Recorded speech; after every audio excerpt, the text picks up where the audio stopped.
তোমাদের সামনে নতুন একটি ব্লগ নিয়ে হাজির হলাম।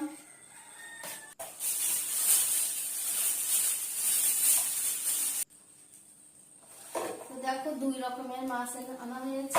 এটাকে তোমরা কি মাছ বলো বন্ধুরা? আমরা এটাকে বলি নওলা মাছ,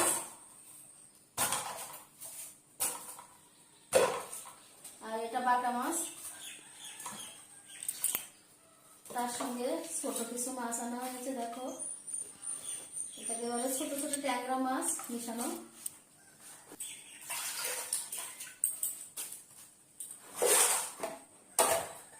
কি কি সবজি দেখি তো, পটল, কাঁচামরিচ, ফুলকপি, বেগুন, সিম, আলু।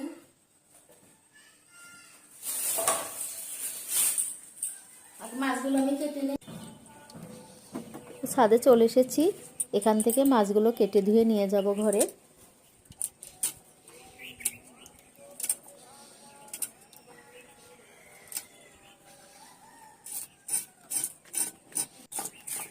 সকালে রান্নাটা হয়ে গিয়েছে, তো মাছ যেহেতু আনা হলো তো ভাবছি মাছটা কেটে শুধু রাত্রির জন্য কয়েক পিস রান্না করব। আমার মেয়ে এই মাছগুলো তরকারি দিয়ে খাওয়া পছন্দ করে না, আমি পেঁয়াজ আর রাঁধুনি ফোড়ন দিয়ে রান্না করি সেটাই বেশি পছন্দ করে। একটু পাতলা ঝোল করে রান্না করলে ও বেশি পছন্দ করে। তো বেশিরভাগ আমি এই বাটা মাছটা ও টমেটো আর পেঁয়াজ দিয়ে রান্না করলে বেশি পছন্দ করে।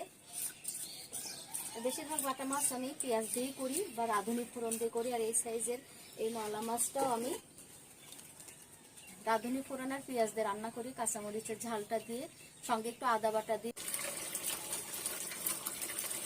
মাছগুলো কাটা হয়ে গেছে, এখন ধুয়ে নিচ্ছি পরিষ্কার করে।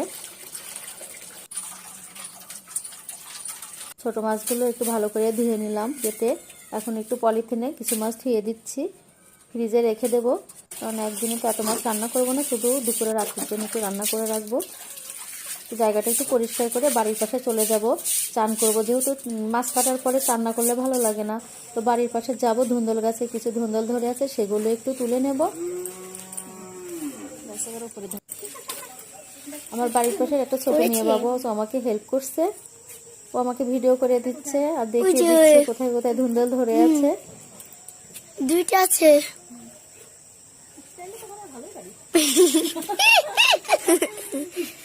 আন্টি ওই যে ওখানে আরেকটা আছে।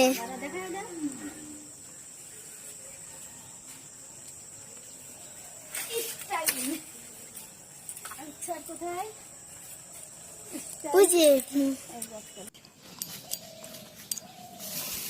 বাড়ির পাশটাতে চলে এসেছে, দেখো পরিষ্কার করে নেওয়া হয়েছে। এটাকে বলে গাছ আলু, মাটি আলু অনেকে বলে। এর গোড়ে যেটা হয় এটা অনেক বড় হয়, আর এগুলো ফল ধরেছে, এগুলোও খাওয়া যায়। আমি কিছু তুলে নিলাম, যেহেতু গাছটা কেটে ফেলেছে, শুকিয়ে গেছে, তো আমি আলুগুলো তুলে। ভিডিওটা কেমন লেগেছে কমেন্টে জানিও। ভালো